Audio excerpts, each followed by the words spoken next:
Salve, salve, meus queridos! Vamos ver um pouco dos limites normativos de projeto para laje. Vocês vão ver que isso aqui é o que a banca adora. Perguntar qual é a espessura mínima de uma laje em balanço ou de uma laje que recebe veículos com até 30 kN de carga. Esse tipo de questão que banca, principalmente bancas do tipo FCC, VUNESP, bancas menores, adoram, mas que a gente vai observar e essa não tem jeito. Peço que memorizem. Vamos começar com as espessuras mínimas dadas para lajes maciças. Então nós estamos falando aqui de lajes maciças. Pode ser uma laje sobre viga, pode ser uma laje maciça lisa, pode ser uma laje maciça lisa tipo cogumelo. Não interessa neste caso, estamos falando de lajes maciças. E agora nós vamos destrinchar um pouco mais esse grupo de lajes maciças. Qual é a espessura mínima? Primeiro, quero que você adote o seguinte, vai de 7 a 16 centímetros, o que a norma traz. Com exceção de 9, 11 e 13. Então são três números ímpares que não estão dentro de nenhum tipo de espessura mínima de laje. Vamos começar com lajes sem balanço. Faz sentido que a laje sem balanço de cobertura, onde não vai ninguém, pode ter 7 centímetros, o menor valor de todos. Agora, se essa laje não tem balanço, mas é uma laje de piso, daí sim, 8 centímetros de espessura, então preciso de 1 centímetro a mais. Estou na cobertura e não estou em balanço, 7 centímetros. Não estou em balanço, mas eu estou no piso, 8 centímetros. Lembre-se que 9, 11 e 13 são números que não estão na norma, então nós vamos para 10.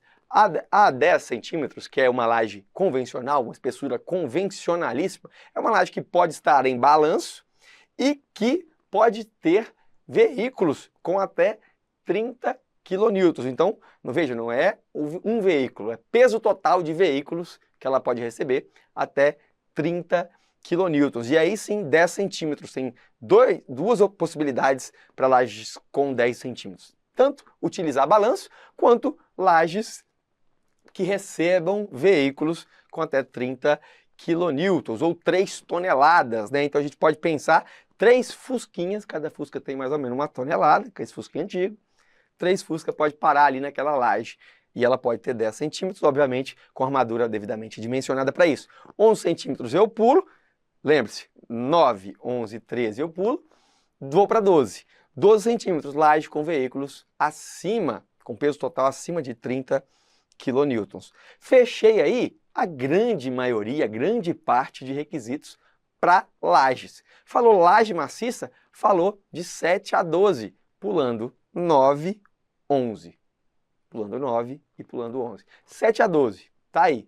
Caso mais simples, lajes de cobertura sem balanço, 7 centímetros. Caso mais crítico, 12 centímetros, que são lajes que recebem veículos com peso total acima de 30 kN. Agora eu vou partir para umas lajes especiais. Pulei o 13, 13 não está. Seguimos, 9, 11, 13 não está, 14, 15, 16 são lajes específicas. 14, lajes do tipo cogumelo, nós já vimos que são as nossas lajes que, a princípio, lajes maciças, que não recebem vigas, mas que tem ali na região do pilar um capitel. Quando a gente está nesse tipo de laje, 14 centímetros é o suficiente, claro, medidos fora do capitel, porque a região do capitel geralmente é uma região de reforço para evitar a punção. Laje protendida, agora estamos falando de lajes que recebam proteção. Nós temos altas forças introduzidas de proteção para minimizar a tração no concreto. Entretanto, preciso de sustentação, preciso de área de concreto para receber essas forças de proteção. Por isso, sobre vigas, lajes protendidas, 15 centímetros de espessura. E por último, lajes lisas, que são lajes que geralmente estão também protendidas, mas nós estamos falando que são lajes lisas que se apoiam diretamente sobre pilares. Veja, essas lajes são o tipo de laje mais crítico e, consequentemente, lajes lisas não tem nem capitel na região de apoio. Então, toda essa laje tem que ter pelo menos 16 centímetros. Imagina um pilar chegando diretamente numa laje, o risco de punção seria altíssimo, por isso pelo menos 16 centímetros. Estes são os requisitos que a norma traz para a gente e coloca uma observação, que no dimensionamento das lajes em balanço, os esforços solicitantes de cálculo a serem considerados devem ser multiplicados por um coeficiente de cálculo, um γ-N. O que vai fazer? Nada mais do que majorar a carga quanto menor for a espessura adotada. E faz sentido. Se eu estou com uma laje em balanço, eu não posso dimensionar do mesmo jeito que uma laje apoiada em todos os cantos. E isso que vai corrigir... pode ser 10 centímetros uma laje em balanço? Pode, mas ela vai ter que ser dimensionada por uma carga majorada, um coeficiente γ-N de cálculo. Mesmo coeficiente que nós vemos quando utilizamos pilares com menos de 19 centímetros. Papo para outra hora, vamos dar sequência aqui nas lajes. Como eu disse, as lajes maciças sobre vigas convencionais, esse tipo de laje que a gente vê por aí, laje, aqui viga, viga, viga, e a nossa laje. Esse tipo de laje vai de 7 a 12 centímetros, as nossas lajes maciças. Geralmente, quando nós temos apoio simples sobre viga, nós estamos falando de uma laje com borda apoiada. Quando nós falamos de nenhum apoio, uma marquise, uma varanda, nós estamos falando de borda livre. Quando nós falamos de uma laje que tem continuidade por uma outra laje adjacente, como é o caso dessa ali em vermelho, a gente geralmente fala borda engastada. E aqui, este aqui, às vezes gera uma dúvida. Por quê? Essa laje, quando ela tem continuidade, e sua continuidade é um balanço, daí, para o balanço, aquilo ali é um engaste. Claro, o balanço, se ele tivesse apoiado e em balanço, ele era hipostático. Então ele tem engaste de um lado e balanço do outro. Se eu analisar o trecho do balanço, ele vai ser assim, engastado e livre. Agora, se eu analiso essa laje intermediária, para alguns autores ela vai ser engastada de um lado, e no lado onde tinha o balanço vai ser um apoio, porque ela é suficiente para engastar o balanço, mas o balanço não é suficiente para engastar ela. Então posso entender que alguns autores vão falar que seja desse jeito. Ou em alguns outros lugares você vai ver que ela pode ser considerada pela continuidade das lajes, uma laje biengastada. Aí depende. Agora, esse outro pano de laje, aí sim não há o que se discutir. Engaste de um lado e apoio do outro, porque não tem continuidade da laje. Maravilha? As espessuras, como eu disse, de 7 a 12 para lajes sobre vigas. Então aqui um grande resumo sobre o que você de fato deve ou precisa memorizar para acertar as questões. Laje sobre vigas de 7 a 12, laje cogumelo fora do capitel 14, laje protendida sobre viga, então entenda que aqui tem aqui uma proteção sobre viga, 15 centímetros, e aqui uma laje lisa, que pode ou não ter proteção, espessura 16, porque ela é mais crítica.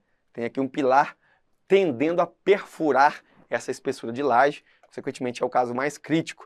No capitel é amenizado, na laje cogumelo esse problema é amenizado pelo capitel. Maravilha! Falando agora então deste tipo de laje aqui, que nós não estávamos falando antes. Vamos falar de laje nervurada, não falamos em nenhum momento de lajes nervuradas. Agora falaremos das lajes nervuradas. Duas observações. A nervura tem que ter, no mínimo, 5 centímetros. Então, essa nervura que recebe a armadura principal aqui de tração, ela tem que ter pelo menos 5 centímetros. E a espessura, e aí eu digo não a espessura total, mas a espessura da mesa tem diferença, porque aqui a laje ela pode ter, junto com a nervura, uma altura bem maior do que a altura propriamente dita da mesa. Nesse caso, a mesa, se não tem nenhuma tubulação horizontal passando por ela, ela tem que ter, no mínimo, ou 4 centímetros de mesa, ou L0 sobre 15. L0 é o espaço entre as nervuras. Então, esse HF ou é 1 sobre 15 de L0, ou 4 centímetros. Perceba que a mesa pode ser, inclusive, menor do que a nervura, que ela pode atingir 4 centímetros, enquanto a nervura tem que ter pelo menos 5 centímetros. Claro, algumas observações. Se a nervura tiver menos de 8 centímetros, é proibido conter armadura de compressão. Se a tubulação horizontal atravessar horizontalmente essa mesa, depende do tamanho do tubo, eu tenho uma restrição para a espessura HF da mesa. Mas, via de regra, nervura de 5 centímetros pelo menos e mesa com 4 centímetros pelo menos, ou L0/15, que é o espaço entre as nervuras. Que fique claro, L0 não é o vão, porque o vão está em outra direção. Aqui nós estamos olhando seção transversal. Então, se eu olho a seção transversal aqui, estou olhando ela, a profundidade seria o vão que ela vai vencer, mas quando eu corto, eu vejo o espaçamento entre as nervuras, é esse Lzinho que a gente está dizendo. Inclusive aqui mostrando aqui algumas formas, né, reutilizáveis, que são inseridas aqui na hora da concretagem. Maravilha! Falamos dos limites de espessura, agora vamos falar um pouco da armadura das lajes, né? A armadura de flexão, que é a armadura principal, que é a armadura que nós vemos aqui, ó, inclusive nas lajes nervuradas, essa armadura de flexão ela tem que ser menor ou igual a H/8. Eu não posso extravasar demais e utilizar uma armadura muito grande, até 1/8 da altura. A armadura principal de flexão. Agora eu estou falando dessa armadura de flexão, só que o espaçamento entre elas. Então tem uma barra aqui, que tem que ter H/8. Tem outra barra aqui, tem que ter, no máximo, H/8. Agora, a cada quantos centímetros eu preciso ter uma barra? Não pode ser muito espaçado, óbvio. Pode estar próximo, mas não pode ser também muito próximo. Tem que ter um espaçamento para passar o concreto. Só que, geralmente, o problema não é a proximidade. O problema é que ele quer afastar demais essas barras. A armadura principal de flexão, se for a armadura principal, 2H é o espaçamento máximo, ou seja, 2 vezes a espessura, ou 20 centímetros. Então, isso aqui, 2H ou 20 centímetros. Tem que ser menor ou igual esse espaçamento nessa armadura principal. Veja, quando fala principal, é aquela armadura essencial, ela é a armadura mais importante na flexão. E a outra armadura é a armadura secundária. Essa não tem tanta relevância no processo de resistir aos esforços. Então ela pode ter um espaçamento um pouco maior, até 33 centímetros de espaçamento. Lembrando que a área de aço da armadura secundária tem que ser pelo menos 20% de área de aço da armadura principal. E daí você deve estar se perguntando, eu não sei nem o que é a armadura principal, eu não sei nem o que é nem a armadura secundária, não adianta você falar isso para mim. Preciso ver, entender a diferença. Já explico para vocês o que é a armadura principal, o que é a armadura secundária neste slide. Veja que para laje a gente tem uma seguinte divisão. Se nós pegarmos o maior lado de laje, dividir pelo menor, e isso for maior do que 2, significa que o maior lado é mais de 2 vezes maior do que o menor lado. Então é uma laje muito mais comprida, como é o aspecto dessa laje. Esse tipo de laje a gente geralmente arma em uma direção, que é a direção de menor vão. É onde a gente utiliza muitas vezes lajes pré-moldadas, treliças, bigotas treliçadas, no sentido do menor vão. Por isso a gente fala que essa laje é uma laje armada em uma só direção. Na sua direção principal, a direção principal de flexão é geralmente o menor vão. Então, quando LY sobre LX, ou seja, maior lado sobre menor lado, tem uma relação maior que 2, ela vai ser armada em uma direção. Ah, então significa que essa é a direção principal que vai resistir aos esforços. E a outra não vai? Majoritariamente não vai, mas ela precisa também receber armadura nesse sentido. E aí essa armadura pode estar mais espaçada e tem uma área de aço muito menor, porque ela não é uma armadura que participa essencialmente do processo de resistência aos esforços. Ela não resiste, não está dimensionada de fato para resistir aos esforços, porque essa laje é dimensionada em uma direção. A outra é uma armadura secundária, por isso a área pode ser menor, espaçamento pode ser maior. Beleza? Agora, quando a gente fala de armaduras, lajes, desculpa, onde a relação entre a maior dimensão e a menor dimensão não chegam a 2, ou vão até 2, significa que é uma laje que está bem proporcional, não tem uma grande desproporção entre os lados.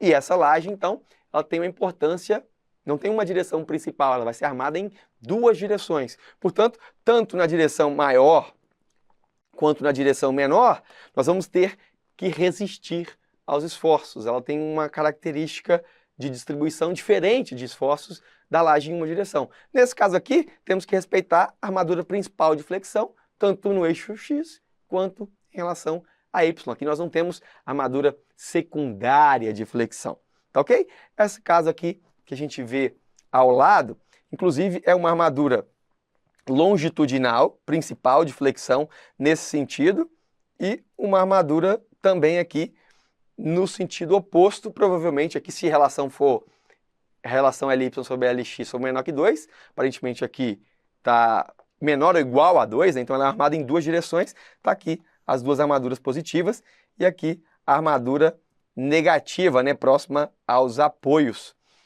A gente vai ver um pouco mais sobre esse detalhamento logo, logo. Veja como é que é a característica da distribuição de cargas. Então, olha, essa viga e essa viga, numa laje armada em duas direções, em uma direção só, desculpa, elas não são vigas que recebem diretamente esforço. Quem resiste? É essa viga da esquerda e essa viga da direita, que recebe carga da laje. É exatamente isso que acontece. Sobrecarrega essas vigas, obviamente, tem que estudar, porque essas vigas elas vão ter uma flecha maior, porque elas estão recebendo toda a carga da laje praticamente. Mas o dimensionamento da laje é muito mais econômico, porque olha o vão que ele tem que vencer. É esse, ao invés desse outro vão, que é bem maior, mais de 2 vezes maior. Maravilha! Veja que quando a gente tem uma distribuição mais igualitária das dimensões, nós temos carga sendo resistida por todos os lados, em maior ou menor proporção. Nós vamos ver pelo critério das charneiras plásticas como que ocorre essa divisão. Vamos rapidamente então falar quais são as armaduras, aliás, os valores de armadura máximo e mínimo. Perceba o seguinte, armadura máxima, para as armaduras passivas, ou seja, armaduras que não são de proteção, armadura comum, armadura para armar laje normal. AS mais AS', ou seja, armadura positiva e armadura negativa, armadura de tração e armadura de compressão somadas, estão limitadas a 4% da área de concreto. Então, valor máximo de armadura, 4%, somando a armadura de tração e a armadura de compressão. E o valor mínimo que eu preciso ter de armadura? No mínimo, se for uma armadura positiva, principal, quando a laje é armada em uma direção, que nós vimos, positiva, quando a laje é armada em duas direções, negativa, de borda sem continuidade, e negativa, de um modo geral, cada uma vai ter o seu respectivo Rho, ou seja, taxa de armadura, taxa geométrica de armadura, que geralmente ou é o Rho mínimo ou 0,67 do Rho mínimo. Lajes armadas em uma direção só, e essa direção principal, veja que o valor é o RhoS, a taxa de armadura tem que ser igual à taxa mínima. Negativo, mesma coisa, taxa mínima. O que é a taxa mínima absoluta que a laje tem que ter? 15%, 0,15, desculpa. Então 0,15 da área de concreto, porque o meu RhoS é igual a AS sobre BW vezes H. Quem é BW vezes H? Se eu considero uma faixa de 1 metro de viga, BW é 1 metro vezes 10 centímetros. Então, é a área de concreto. Significa, então, que para a armadura negativa ou para a armadura positiva, numa laje armada em uma direção, a taxa de armadura tem que ser 0,15% da área de concreto.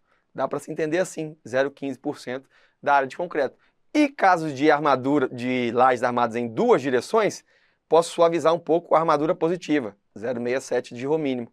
A negativa não, continua sendo 0,15 da área de concreto. Por quê? Porque como as lajes armadas nas duas direções têm outros mecanismos resistentes possíveis, o valor mínimo das armaduras positivas são reduzidos em relação aos dados para os elementos estruturais lineares, armada aqui no caso em uma direção. Porque a laje, quando ela é armada em uma direção, o dimensionamento de uma laje armada em uma direção é muito próximo, ou é feito da mesma maneira de que se faz de uma viga, como se tivesse base de 1 metro, altura de 10 centímetros, 12 centímetros, depende. Esse dimensionamento é feito por faixas de viga, numa analogia bem razoável, já que é armada em uma direção.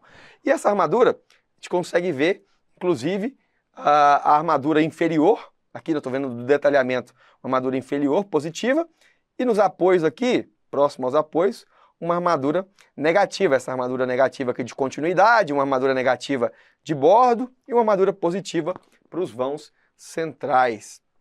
Maravilha? Dando sequência, alguns detalhes aqui executivos para a armadura. Veja, se eu abro um vão, eu poderia ter ali uma concentração de tensões que geraria problema na minha viga. Então, assim como eu tenho que me preocupar com a armadura nas extremidades, eu me preocupo com armaduras no entorno daquela abertura. E aqui, perceba, a gente geralmente traça esse desenho para uma armadura que está bem aqui desenhado quando a gente tem uma abertura numa laje. Inclusive, tem uma armadura que contorna o bordo quando ela está em balanço. Veja, aqui é um apoio, aqui outro apoio, aqui não tem apoio, então isso daqui é balanço livre, e esse aqui, se eu tenho continuidade da laje, muito provavelmente eu estou diante de um engaste, olhando na nossa representação simplificada de problemas que são muito mais complexos. Nós estamos falando de lajes e reduzindo a teoria das estruturas para coisas mais próximas do que a gente já conhece.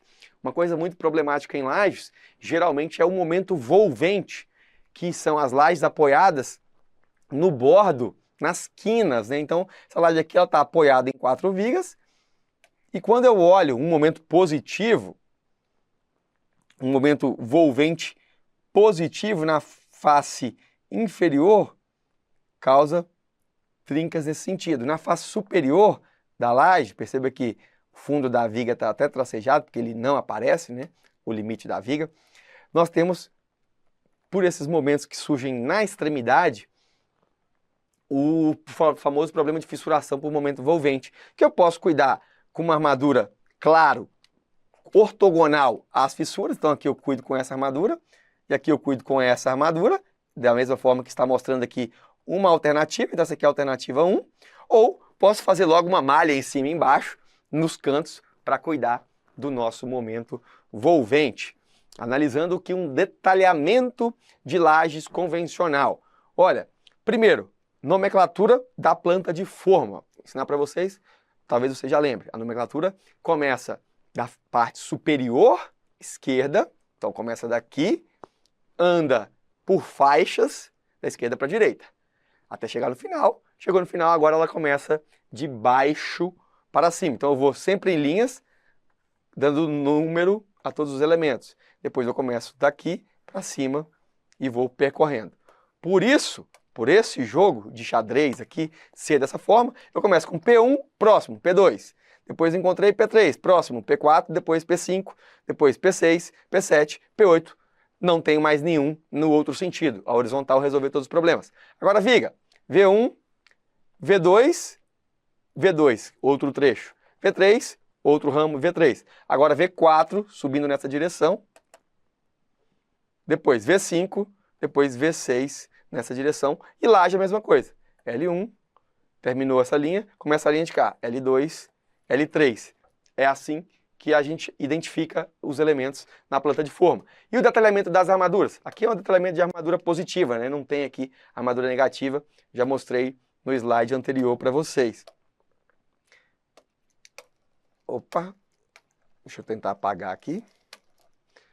Bom, estamos vendo aqui 30 barras N3 com um diâmetro de 6,3, espaçamento de 15 centímetros e um total de 175 centímetros de comprimento essa barra tem. Eu não sei por que motivo nós estamos aqui, deixa eu tentar apagar. Aí, consegui limpar, maravilha. Olha, vamos ver aqui agora um detalhe, né, para instruir, explicar para vocês como funciona. A armadura positiva, ela é contínua, geralmente a negativa é tracejada. Nós vemos aqui que ela tem uma dobra de 20 centímetros, 160 centímetros de comprimento desse trecho, 20 das extremidades dobradas. Quantidade de barras, 40. Código de posição da armadura, N2, onde falar N2 é esse detalhe que eu estou falando. Φ de 16, ou seja, barra com 16 milímetros. Comprimento de 10, que é o espaçamento entre elas, né? Na verdade não é o comprimento, é o espaçamento a cada 10. E o comprimento total aqui sim, 200, que é o comprimento total da barra em centímetro. Mesma coisa aqui, 36 é a quantidade de barras, N1 é a posição da barra, o código da posição, diâmetro de 5/8 de polegada, a cada 10, né, o espaçamento, comprimento total de 200 centímetros. É isso que geralmente vem nos detalhamentos da armadura. Então, são 22 barras, posição N1, com bitola de 6,3, espaçamento de 15 e comprimento total de 350. Isso para armadura positiva. Posso fazer também da mesma forma para armadura negativa. E aí a gente chega nas lajes maciças que eu mencionei, armadas em duas direções. O que fazer quando eu tenho um carregamento ali? Quando é em duas direções, maravilha. Biapoiada ali, eu distribuo para cada uma das vigas. A gente viu um caso de uma laje onde a relação entre maior e menor lado é maior do que 2.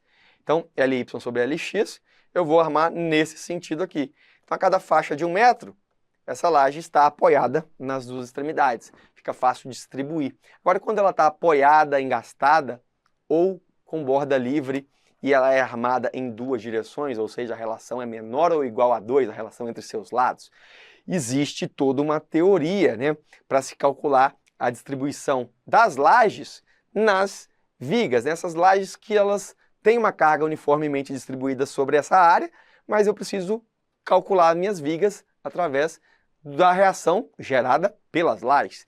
Então, o que se faz, basicamente, através da teoria das charneiras plásticas, né, cria-se linhas divisórias que vão aproximadamente carregar as vigas com o carregamento da área correspondente. Então, nós vamos ter trapézios ou triângulos com áreas de influência sobre vigas. Como é que eu faço o traçado desses trapézios ou triângulos? É muito simples, é uma aproximação permitida. Para a teoria das charneiras plásticas, eu tenho uma boa aproximação se eu traçar linhas de 45 graus entre apoios do mesmo tipo.